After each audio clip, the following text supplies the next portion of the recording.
Hello,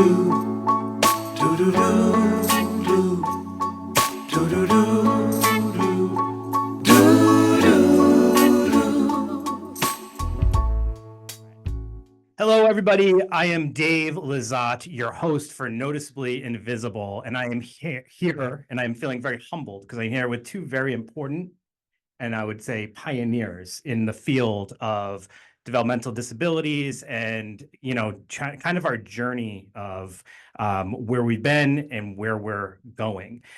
So I'm here with Dave Ruppell, who is the founder of Perspectives Corporation here in Rhode Island, and a very important person here as well, Richard Rendini, who has a very long history and has seen many different settings for individuals who have been serviced with developmental disabilities, and also has had the honor of being in newspapers, right? The news, just a lot of different things. So thank you both for joining me today. No, you're welcome. We're glad to be here. Yeah. So I guess just to kind of give a little background, can you guys tell me how you both met? Good. I've been in my last center for years and years and years. And How since- old were you when you first went to the Oh, lab center? I think it was 8. 8 years 8 old? years old in the Lad Center. Yeah, And then how old were you when you left? I was like 13, I think. No, when you came to Kenyon Avenue, how old were Yeah. you? I think You I were an was- adult then, so you must have been 20, I was 20 years when I went there, yes. about that, yeah. Yeah. Yeah. And how old are you now, Richard? Can you tell us? 55 years old. How old? 55. You're lying. Tell me the truth. 75. 70. 75 years old. So you've been with us from the beginning. Yes. Because the beginning was 1977, so Yeah. you came out then. You've Yeah. been with us almost 50 years. So, Yeah. Richard, I read that you went to the Lad Center in 1958. Is that Yep. correct? Yep. I've been there twice. You went to that Twice? twice? Yeah.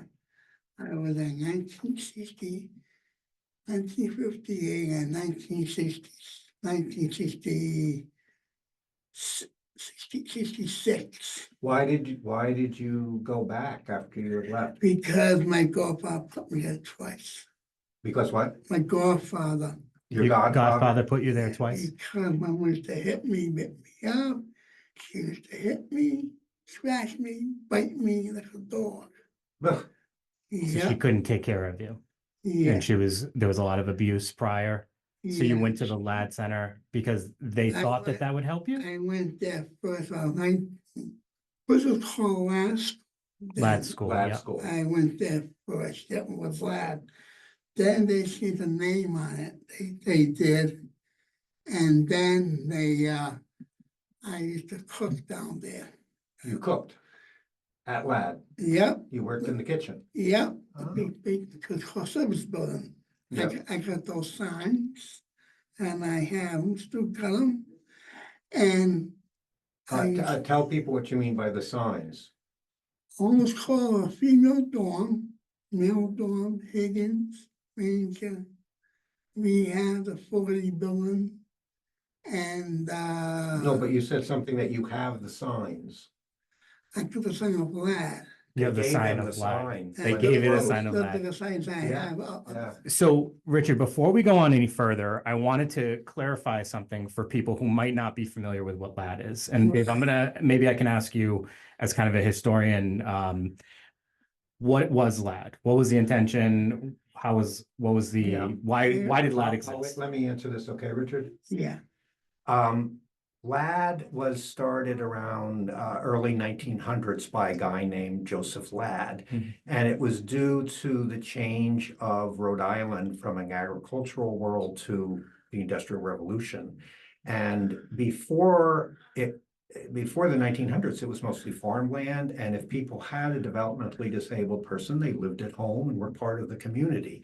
As people moved to the cities, there was a problem. Yeah. No brothers and sisters home. They were working at mills, and it all changed. So Dr. Ladd, he was a physician, decided he would buy a farm in Exeter, which became the Ladd Center. It was a big farmhouse, and the idea sort of recreating that agricultural world where people could have important jobs and still be part of the community.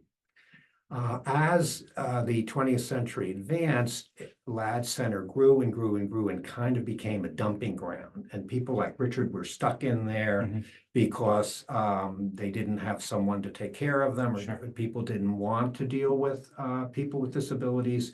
And by the 60s, it was a very unpleasant place. Yeah. And at the same time, we had a huge Institute of Mental Health for people with mental health problems. Same thing. Locked wards, very poor care, no connection to the community. Okay.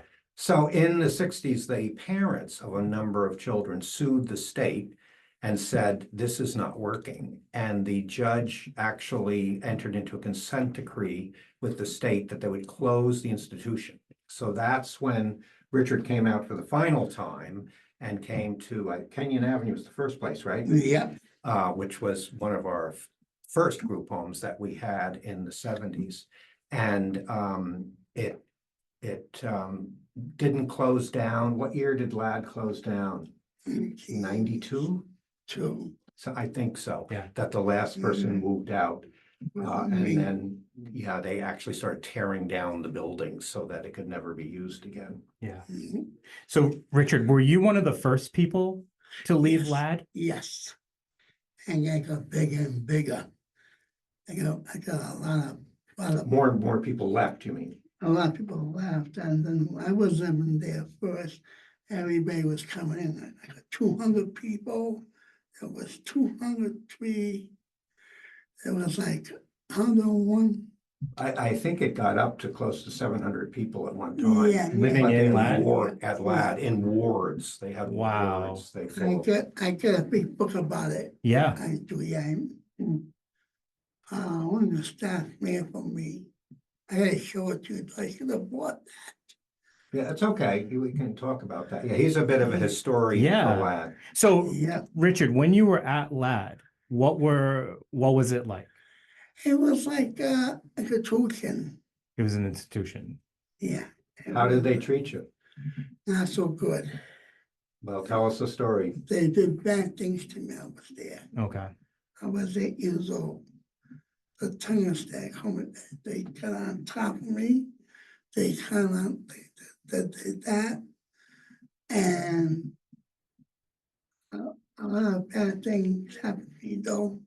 So a lot of bad things happened to you, and I'm going to assume you saw a lot of bad things happen to other people as well, Yeah. right? When I used to see the buildings, and I saw some more tenants, two other clients too. Mm-hmm. They did. Yeah.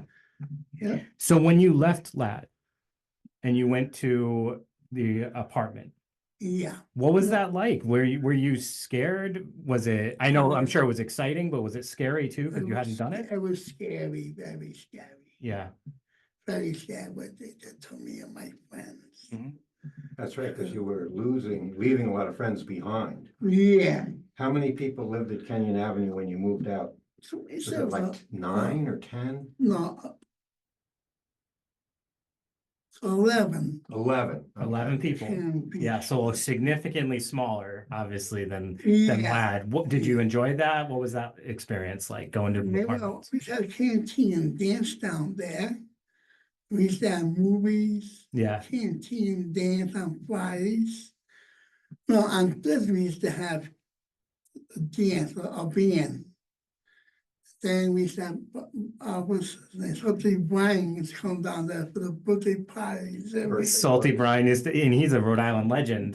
He was a Brian. big Yeah. supporter of developmentally Okay. disabled people, yes. Yeah, Salty Brian's come down. He was a radio personality? Yes, Yeah. yes. Yes. And you used to walk to work, right? On Yes. Kenyon Avenue up here. Yeah. Yeah. Years ago. Up I on was Willard young. Avenue. So you got to do a lot of new experiences, it sounds like, Yeah. when you went to And Perspectives. I used to go to church across the The street. church, yeah. Mhm. I used to go there. And I prayed for that church. I like that church. Yeah. Now, did you see Father Sabern once you were out? I saw him. Because he was the chaplain at Yeah, Lad Center yeah, before he him helped and, move people out. him and sister. Sister Antoinette. Tonight, yep. Yeah, There was him and me and some of the church there with him. yeah, yeah. Yep. Yeah, he's done some funerals for us too, because he Yeah. knows so many people. Yeah, he did. Yeah. Yeah. So, Richard, you were at the Lad Center, then you go into this apartment program. Yeah. How long were you in Perspectives? And Oh so I my know God. you've lived in a couple of different places in Perspectives, correct? Yeah. Can you tell us a little bit about Perspectives and what that experience has been? Kane Avenue. Yeah. Robin Street. In Narragansett. Yep. Robin Street. Mm-hmm. And I live Circle Drive. Circle Drive in North Kingston. Yep. And I live in I live Whipple. Ruppell Drive Okay. Yeah, over there. Yeah. yeah. And then I live at the other house. What other house? Where you are now, you mean? Yeah. Okay. Where are you now? Tell us. I'm in the Putnam program now. Uh-huh. Yep. And I left it there. Yeah.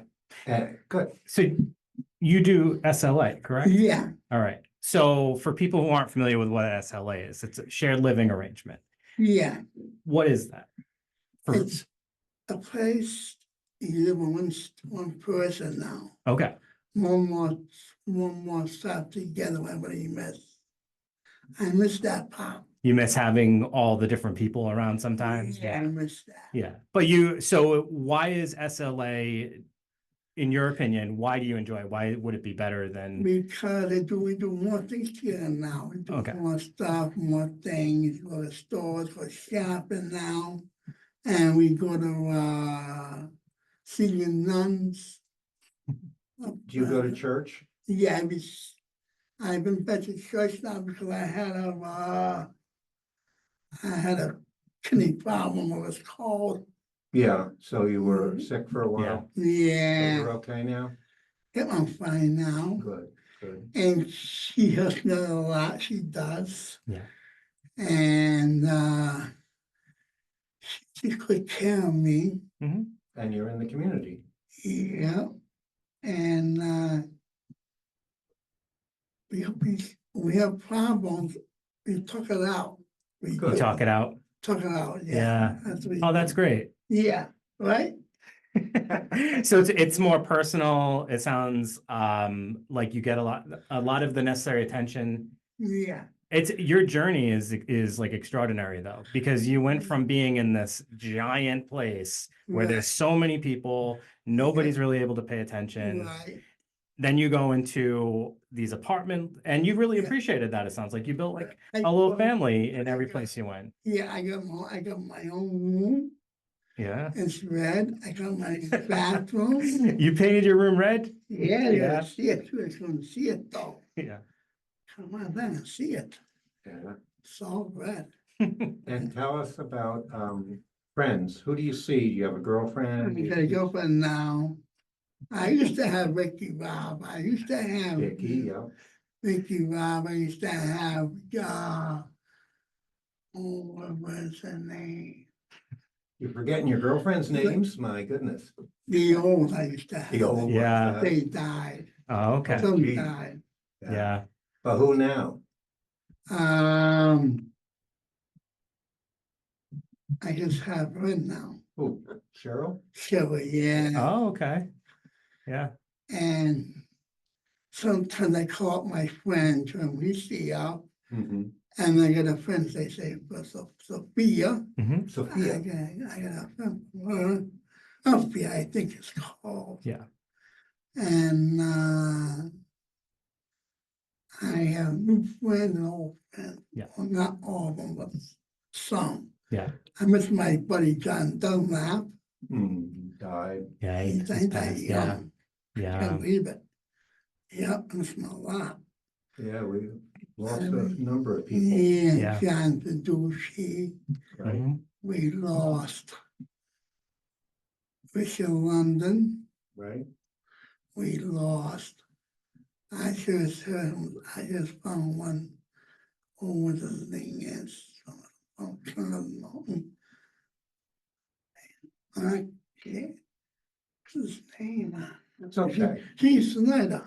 Gene, right? Gene. Yeah. was, Oh, I with was us familiar. from the very beginning. Yeah. Hey, what the feeling about it? Yeah. Yeah. I believe he used to work at LAD as well, and I think he used to give people shaves from the stories I've heard. Yeah. It's such an interesting thing being able to hear about that side of it, because a lot of people are familiar with the dark history of LAD. Like we hear a lot about all the negative things that happened, but Yeah. every now and then you hear about these little things that sound like, all right, well, there was at least some positive things that happen in your life. You got some work experiences. Yeah. You guys obviously made connections because you all left and you still stayed in connection with each other. He's cut my hair. He used to cut your hair.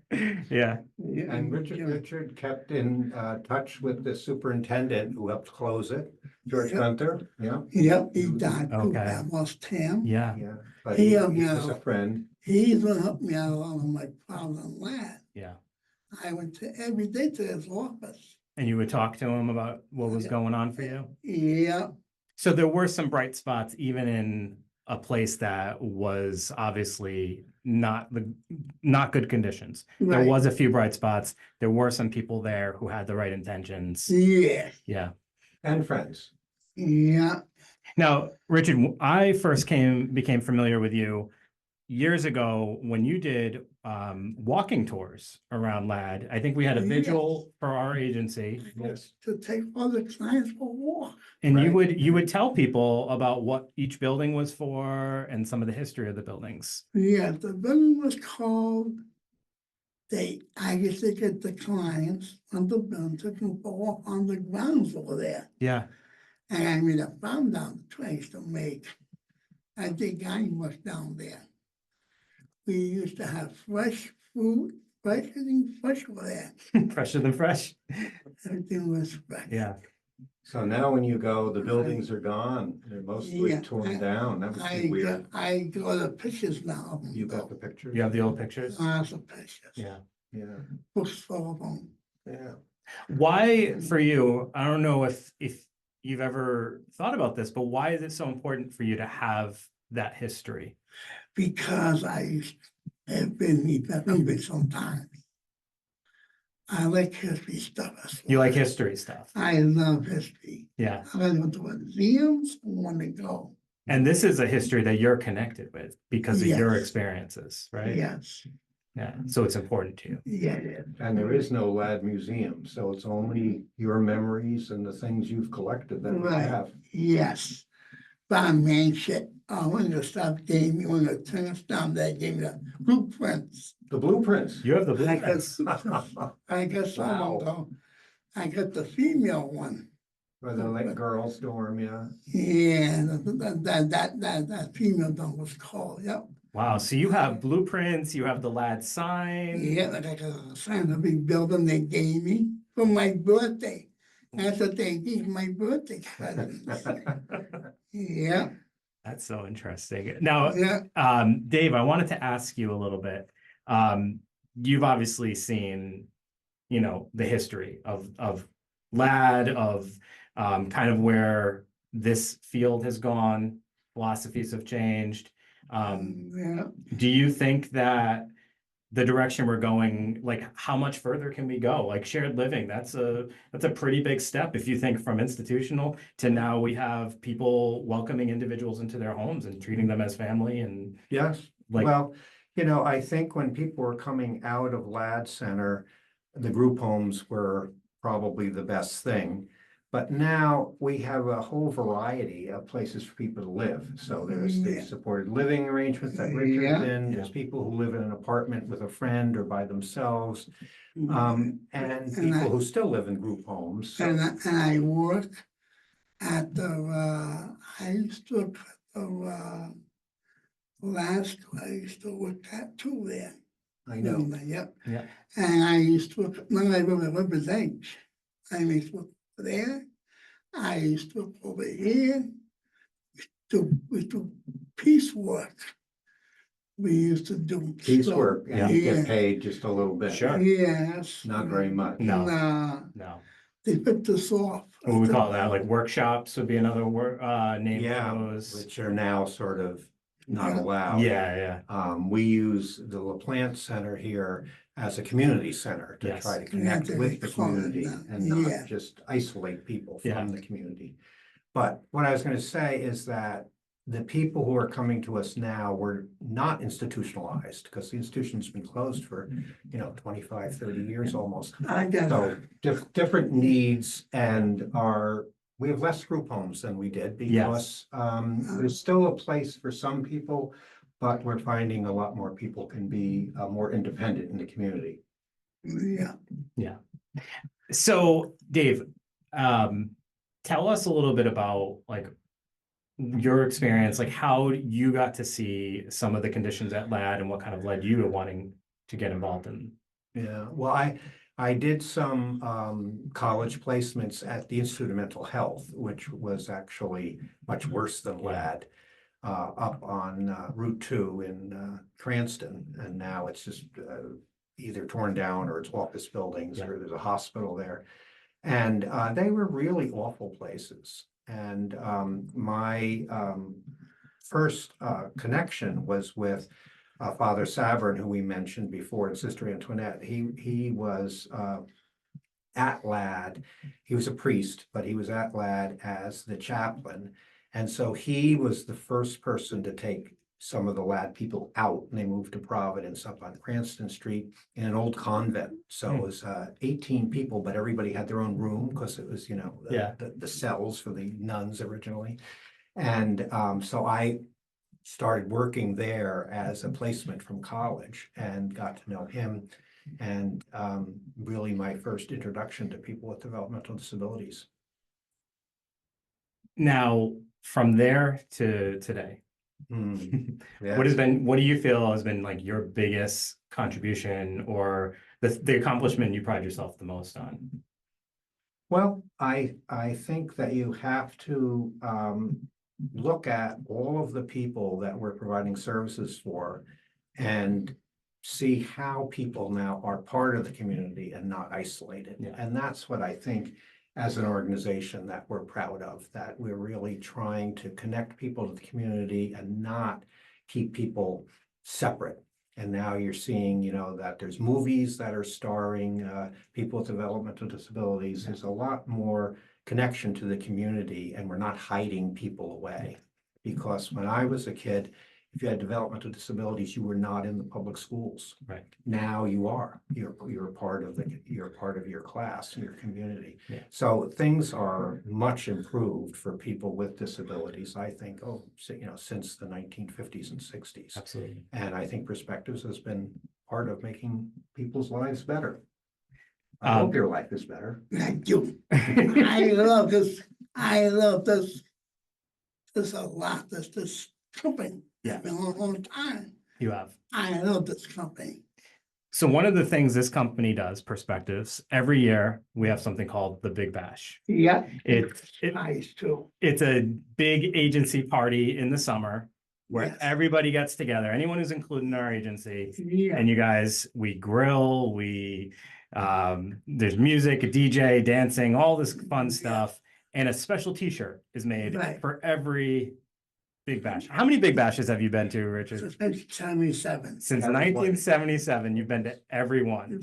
And you did something really cool. Yes. So we're going to show you, for people watching. Okay, hang it out. This is a giant blanket that you have put together. Yep. That was made of all the t-shirts. It's upside down, guys. This is all the t-shirts from every year of the Big Bash. I see 97 there. It was my idea doing it. It was your idea to do it, yeah? I still got more. You got 2000. He's got more. Oh, I'm sure. I got a lot of them. So Wow. Richard is the collector. He And is. he doesn't want to let go of anything. But I like that you made a functional use for it. So you took t-shirts and you made this giant blanket. Yeah, all my friends on here. Look at this. Yeah, Very nice. that's beautiful. What is it? The blue one. So You Richard, like when the you look at all those shirts, do those remind you of all the Big Bashes you went to Yes, and and all the group homes all the group homes you've been to? Yes. I love to hear you talk about the group homes with like a smile on your face, because like, Yeah. you know, so my experience working in group homes, Yeah. it always is nice to hear that not everyone, you know, Kenyans. Yeah, the store, Yeah, that's not there cool. anymore. That's It's cool. always been important for me that people Yes, enjoyed their yes. their living arrangements and tried to make it the best of, you know, when you have to live in a group, you can't pick who you live with. So we got to make it Right. fun. We got to try to make life enjoyable. And it sounds like you've been able to do that. in your Right, time. yeah, with my idea of doing it, Yeah. yeah. Nice. Oh, there's another post I went to at the main office, all the group homes in it, and me in it too. Oh yeah, there's a quilt at the main office. Oh, I've right? seen that I quilt want too. Yeah. that, I Yeah. want that. so bad. So you want to collect that quilt I as want- well. Yes. Is it down here now? Do you know? I don't know where it is. So Uh, Richard the collector, I the am, historian, you're the right, Yes. Yep. You got a lot, Richard. do we, yep, Richard, I want to ask you a question, Yeah. just kind of like a parting thing, and okay, just something that you can share with people. You've obviously been through some tough times, yes, but you still have a smile on your face right, and you have such a positive attitude and positive energy. right. How do you make the best of a tough situation? What got you through tough times and brought you to where you are today? I work. I work at the corner over there.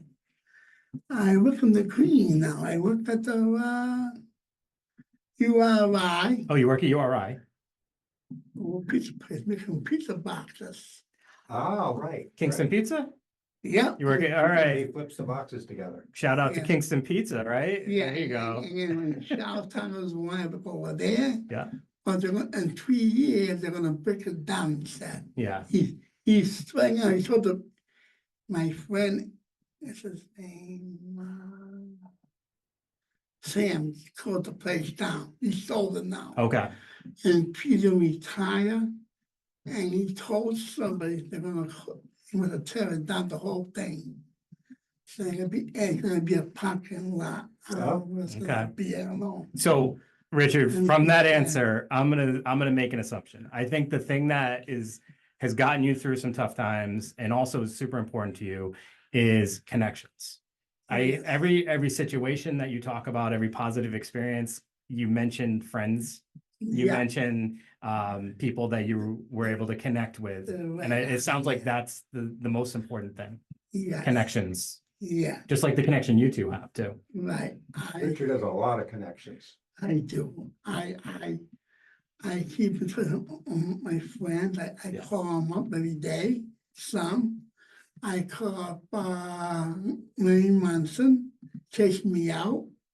For the last, she did too to her. And we always been close friends with her. Yeah. I always keep in touch with her. And I keep in touch with the her name is what's the name now? It's okay. He's got so many connections, he can't keep track of them all. I know. And I heard when you guys met up today, you were talking about owing him a birthday lunch. So is Right, that something you right. guys do Yeah. every year? August birthday, so we try to get out Yeah. on his birthday. And you said you've known each other since 77. 1977. Yeah. That's I came. We were young then, right? That's I came. Richard's on still a- young. I Yeah. came Younger on a part, while, yeah. Yeah. Yeah. Well, And go ahead, Richard. I'm sorry. I didn't mean to cut you off. no. And I used to with the last couple to go. I used to cook down making pizzas down that was young, but I don't cook anymore now. You don't cook anymore, but you used to make pizzas. I used to cook. Yeah. Down there. I used to make pizza salads. Yeah. Don made sure he used to wash me without get burned. Mhm. He used to wash me. And I lost him too. Yeah. I don't know where I know where he went. Italy. You went to Italy. Oh, that's a much brighter ending to that one. I didn't know where you were going with that. He retired Retired. and Yeah. moved to Italy. to Italy. Okay. Not a bad retirement right there. No, he retired. Yeah. From working. So Richard, Dave, I want to thank you guys both for being on here. Richard, thank you so much for being so open and Yeah. telling us your history. Dave, thank you for educating all of us. Oh, Right. my pleasure, and I'm sure And your pleasure too. we're going to a cookout tonight. We got there what time? Don't worry, we'll figure it out. Yeah. Yeah. Well, I want to thank you guys both for being on here, and everybody, thank you for tuning in to Noticeably Invisible. This was an absolute pleasure, and hopefully we can have you guys back on again at some point. Talk a little bit more about the history. Oh, I know you do. I know you do. Yep. Yeah. Yeah. All right, everybody. Thank you so much for tuning in. Appreciate it. Bye.